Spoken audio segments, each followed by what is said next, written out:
आज इंसाफ यात्रा का 5वां दिन है और कल इंसाफ यात्रा का 6ठा दिन गोल्डन नगर जाफर नगर के एतराफ में रहने वाला है और आखिरी दिन रहने वाला है। और अजीज कल्लू स्टेडियम में कल इंसाफ यात्रा का इख्तिताम होगा और अजीज कल्लू स्टेडियम में 18 अक्टूबर को अखिलेश यादव और इकरा हसन के जलसे की तैयारी शुरू की जा रही है। आज शहर में क्या जरूरत है ये बताने की जरूरत अब मुझे नहीं है।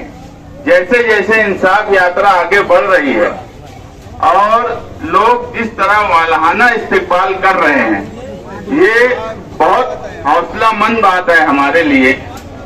हमें उम्मीद नहीं थी इंसाफ यात्रा निकालने के वक्त कि इंसाफ यात्रा की इस तरह इस्तेमाल किया जाएगा, मगर हम ये बात मानते हैं कि लोग बदलाव चाहते हैं। इस शहर में आसिफ शेख घराना और मुफ्ती इस्माइल की जोड़ी ये कोई नई जोड़ी नहीं है। 1999 से ये जोड़ी इस शहर में राज कर रही है। मुफ्ती इस्माइल साहब 2007 में सियासत में आए, मगर इनडायरेक्ट 1999 से वो शेख रशीद खानवादे की मदद कर रहे हैं, ये भी सारा शहर जानता है। 1999 में निहाल साहब को हराने के लिए फतवा निकला कि नहीं निकला? यहाँ पुराने लोग खड़े हैं भैया, 1999 में फतवा निकला रहा कि नहीं निकला रहा? 2004 में फतवा निकला रहा कि नहीं निकला रहा?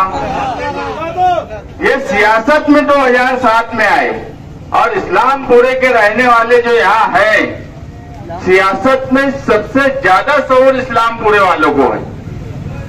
और इसीलिए मैं यहाँ पूछा, क्योंकि मुझे मालूम है, जो मुझे भी नहीं, मैं यहाँ का कारपोरेटर जरूर हूँ, मगर जो सियासत में पुराने वक्त में जो मामला हुए वो मुझे भी नहीं मालूम है, इस्लामपुरे वालों को मालूम होगा, ये मुझे पता है। ये बोलने का मतलब ये है कि 2007 में आने के बाद भी कारपोरेशन पे राजपाट इन्हीं लोगों का रहा। मुफ्ती इस्माइल साहब ने ताहिरा मैडम को मेयर बनाया कि नहीं बनाया? हर वक्त उनका साथ दिया कि नहीं दिया? शहर के अगर हालात का जिम्मेदार शेख रशीद खानवादा है तो उनका साथ देने वाले मुफ्ती इस्माइल कासमी साहब हैं कि नहीं है?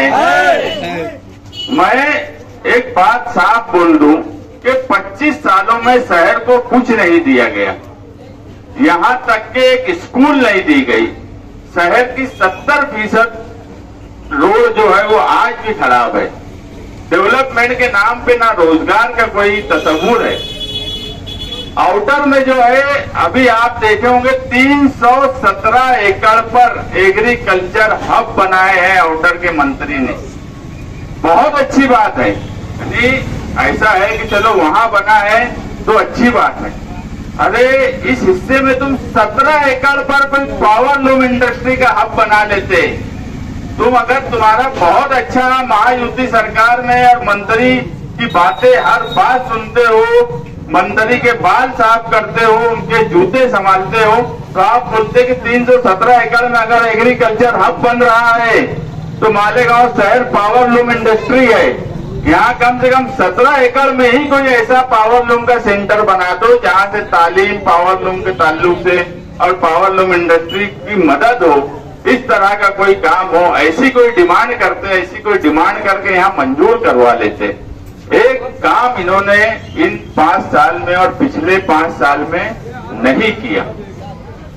हैरत तो इस बात की है कि जो रईस शेख के बोलने पर स्टडी ग्रुप बना, महाराष्ट्र में सबसे बड़ा पावर लूम का सेंटर मालेगांव है कि नहीं है?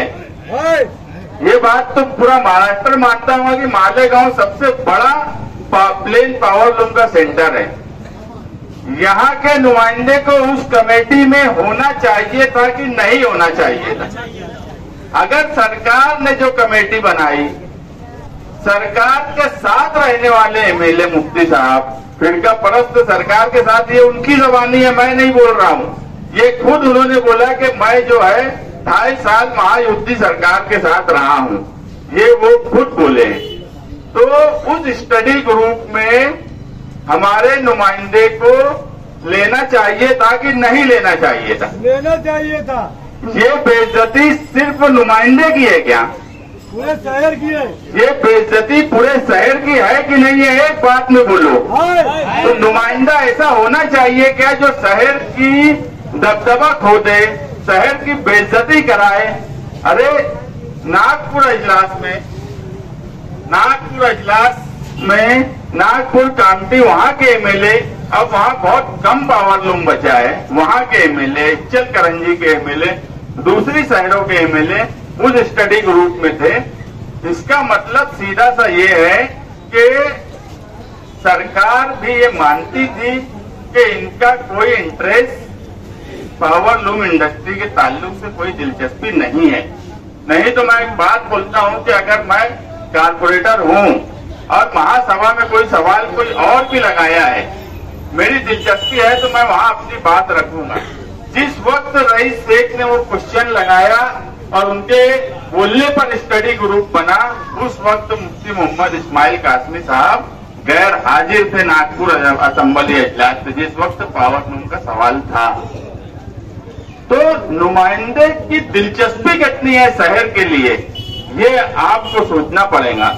इंसाफ तो हर बात का होगा, इंसाफ तो इस बात का भी होगा कि आप इस स्टडी ग्रुप में नहीं थे, जिसकी वजह से पूरे शहर के बुनकरों की बेइज्जती हुई है। इस बात का भी इंसाफ आने वाले वक्त में होगा। ये शहर कोई बात भूलने वाला नहीं है, हर बात को याद रखा जाएगा कि इस शहर का नुमाइंदा पावर लूम बुनकरों की महाराष्ट्र की जो स्टडी ग्रुप बना उसके अंदर इनको रुकन की हैसियत से भी नहीं लिया गया। उसकी सिर्फ एक ही वजह है कि इनकी कोई दिलचस्पी नहीं थी। 25 साल से जो लोग, मैं अभी बोला कि शेख रशीद खानवादे का साथ दे रहे हैं, मैं अभी तक 1999 के फतवे की बात पूरे शहर में कहीं नहीं पूछा। मुझे पता था कि इस्लामपुरे में जब मैं जाऊंगा तो इस्लामपुरे वाले जब खड़े रहेंगे तो बोलेंगे। और जब मैं पूछा कि 1999 में मुफ्ती साहब ने शेख रशीद खानवादे की मदद की थी कि नहीं की थी, एक आवाज में बोलो, की थी कि नहीं की थी? 2004 में भी मदद की थी कि नहीं की थी? उनको मेयर बनाना, उनको कारपोरेशन में राजपाट देना, ये मुफ्ती इस्माइल कासमी साहब ने किया है कि नहीं किया है? हमने कभी शेख रशीद खानवादे की सियासत में कोई मदद नहीं की। जो ताकत पहुंचाने का काम किया है वो मुफ्ती मोहम्मद इस्माइल कासमी साहब ने किया है। ये बात भी याद रखी जाएंगी, कोई बात भूली नहीं जाने वाली। हिसाब तो हर बात का होगा। अगर कोई ये सोचता होगा कि 1999 और 2004 की बात अब क्या लोग बोलेंगे, तो जब आदमी का डाउनफॉल शुरू होता है, जब सियासत में जमीन खिसकती है, जो कि खिसक चुकी है, तो हर बात का असर होता है। मैं बोल रहा हूं कि 1999 और 2004 की बात का असर इस इलेक्शन में होने वाला है। शहर ने पहचान लिया कि 25 साल से शेख रशीद खानवादे की मदद कौन लीडर कर रहा है इस शहर में, ये अब पूरा शहर जान रहा है, पहचान रहा है। हमारा सिर्फ ये बोलना है कि शहर में बदलाव की लहर है। हम जो है आजाद नगर, गुलशेर नगर, रौनकाबाद, सलामताबाद, नयापुरा, इस्लामपुरा, निहाल नगर, सलीम नगर, मर्चेंट नगर, सर्वे नंबर 57, किला, रसूलपुरा, बेलबाग, हर जगह से इंशाअल्लाह हमारे पास खुद के लोग हैं। हम एक अच्छी ताकत के साथ इलेक्शन लड़ रहे हैं और हर जगह से हमें वोट मिलने वाली है। ये दोनों लीडरान तो 2 हिस्से में बटे हुए हैं। एक बोलता है कच्चे हिस्से में हम बड़े मजबूत हैं, दूसरा बोलता है कि पक्के हिस्से में हम बड़े मजबूत हैं। सही बात यह है कि पक्के हिस्से वाले की जमीन खिसक चुकी है, कच्चे हिस्से वाले भी तुमसे ही डर रहे हैं। मैं पहले ही बोला कि हम इलेक्शन में ऐसे ही नहीं आए हैं। अगर कोई ये समझता होगा कि हम, कोई बोलता है कि हम इसकी वोट काटने आए हैं, वो बोलते हैं कि हम उसकी वोट काटने आए हैं, हम दोनों की वोट काटने आए हैं। मैं फिर बोल रहा हूँ, दोनों का कट चुका है। हम अगर इलेक्शन में आए हैं तो पूरा खाका लेकर चल रहे हैं और इलेक्शन की पूरी प्लानिंग है। मैं इससे पहले भी बोला कि अगर इस इलेक्शन में हार जीत जाने दो, 50,000 वोट अगर हमको मिली तो मैं उसको अपनी हार मानूंगा। इंशाअल्लाह लड़ेंगे भी हम और जीतेंगे भी हम ही। ये तैयारी से हम इलेक्शन में हैं। हमारे पास पूरा खाका है, हमारे पास पूरा प्लान है और आज शहर में बदलाव की लहर है। शहर चाहता है कि कोई ताकतवर नुमाइंदा इस शहर की नुमाइंदगी करे, जो मंत्री के सामने मुर्गा न बने, मंत्री के सामने गुलाम न बने। पूरे शहर का बजट और सब कुछ मंत्री को दे दिया गया है, इसलिए आने वाला वक्त जो है वो इंसाफ लेने का भी है, इंसाफ देने का भी है। मुझे पूरी उम्मीद है कि आप लोग इस शहर के साथ इंसाफ करेंगे और एक ऐसा नुमाइंदा भेजेंगे जिसके पास शहर की तामीर और तरक्की का प्लान हो, जो शहर के दबदबे को वापस ला सके। इतना ही बोलकर मैं अपनी बात खत्म करता हूँ। शुक्रिया। आज इंसाफ यात्रा का इस्लामपुरे से आगाज हो रहा है। इस्लामपुरा ये एक तरह से मैं ये बोलूंगी कि निहाल साहब की सियासी जिंदगी की इब्तिदा है। जब साथी निहाल अहमद साहब पहली बार इलेक्शन लड़े, उनके सामने उम्मीदवार इस इलाके के थे, लेकिन इसके बावजूद जब इलेक्शन का रिजल्ट आया तो उनके सामने वाले उम्मीदवार से ज्यादा इस इलाके ने साथी निहाल अहमद साहब को पसंद किया। इसलिए मैं हमेशा से साथी निहाल अहमद साहब और जनता दल समाजवादी की तरफ से आपकी शुक्रगुजार हूँ। बाकी सब बातें मुस्तकीम ने बता दी। मैं सिर्फ इतना कहना चाहती हूँ कि आने वाला इलेक्शन वो आने वाले मुस्तकबिल को तय करेगा।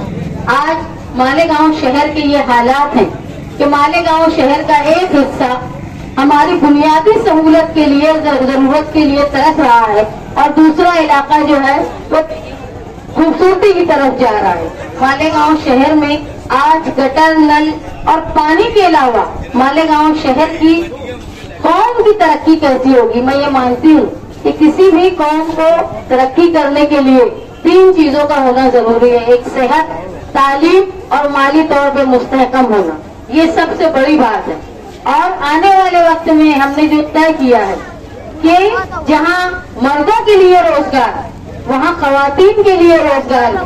यानी जो औरतें तालीम याफ्ता हैं उनके लिए रोजगार, और जो लोग हुनरमंद जो खवातीन हैं उनको घर बैठे बाइज्जत तरीके से कैसे रोजगार मिले, सरकारी स्कीम के तहत कम मेहनत में ज्यादा काम, ऐसी कोशिश हम लोग आपके साथ मिलकर करेंगे। आने वाले वक्त में सस्ती तालीम हो, बुनियादी तालीम सस्ती हो। जहाँ इतनी महंगाई हो गई है कि बच्चों को तालीम याफ्ता कराना, माँ बाप के लिए एडमिशन कराना बड़ा मुश्किल होता है, वहीं आप देखेंगे जहाँ लीडर संजीदा होते हैं, चाहे वो दिल्ली हो चाहे भिवंडी हो, उन्होंने प्राइमरी तालीम को इतनी आसान, खूबसूरत और मियारी बनाया कि जो लोग प्राइवेट स्कूलों में अपने बच्चों को डाला करते थे वो प्राइमरी की तरफ राग़िब हुए। इसी तरह हमने भी खाका बनाया है कि इब्तदाई तालीम और हायर एजुकेशन वो आसान हो, सस्ता हो, उसके लिए कोशिश करेंगे। दूसरा, जो फिरका परस्ती होती है, फिरका परस्ती ने अपना रुख बदल दिया है। 2017 से हम लोग बोल रहे हैं कि पहले फिरका परस्ती होती थी तो फसाद होते थे, लूटमार होती थी, अब रुख बदल गया है और तामीरी काम नहीं होते। जिस इलाके के साथ, जिस हिस्से के साथ फिरका परस्ती करना होती है वहाँ उसको बुनियादी तौर पे तोड़ा जाता है, डेवलपमेंट नहीं किया जाता। वैसा ही मालेगांव के साथ हो रहा है कि हमारे इस हिस्से में ना तामीर और तरक्की हो रही है, ना एजुकेशन की तरफ सोचा जा रहा है, ना रोजगार की तरफ सोचा जा रहा है। इंशाअल्लाह आप लोगों ने निहाली सोच के साथ समाजवादी पर भरोसा किया तो आने वाले वक्त में हम लोग तालीम के लिए कोशिश करेंगे। अपना हमने खाका बनाया है और अब हम लोग अकेले नहीं है। अगर हम मालेगांव में यहाँ हैं तो मुंबई में हमारे साथ अबू आसिम आजमी साहब है और वहाँ से दिल्ली, लखनऊ में हमारे साथ अखिलेश यादव साहब है। वो बाहर से तालीम हासिल करके आए हैं, उनका काम करने का तरीका दूसरे लीडरों के बनिस्बत अलग है, तेज है और बाशऊर तरीके से वो काम करते हैं। तो मालेगांव की इस तरह की आवाम के लिए हमने सेहत, तालीम और रोजगार के लिए सोचा है। आप लोगों से मैं दरख्वास्त करती हूँ, आने वाले इलेक्शन में आप जिस तरह साथी निहाल अहमद साहब के माजी में भरोसा किया करते थे, और मालेगांव शहर में साथी निहाल अहमद साहब ने सिर्फ तालीम का जाल नहीं बल्कि मालेगांव शहर के दबदबे को कायम रखा। वैसे ही कोशिश हम करेंगे ताकि माजी में कभी 12 नवंबर जैसा वाकया ना हो, माजी में कभी यात्रा के वक्त में जिस तरह मस्जिद में नमाजों के वक्त खलल हुआ वैसा वाकया ना हो। ये सब रोकने का काम सिर्फ निहाल ही ताकत कर सकती है। और मैं ये जानती हूँ ये इलाका बहुत सरफेस है जहाँ बाशऊर लोग रहते हैं, तालीम याफ्ता लोग रहते हैं और ऐसे लोग रहते हैं जो कौम और मिल्लत के बारे में सोचते हैं। इसलिए आप लोग जिस तरह माजी में साथी निहाल अहमद साहब पर भरोसा किए थे उस तरह उनकी बेटी पर आप भरोसा कीजिए। आने वाले वक्त में मालेगांव शहर का मुस्तकबिल और मालेगांव शहर का नाम दबदबा कायम रहे उसकी पूरी कोशिश मैं आप लोगों की मदद से करूँगी।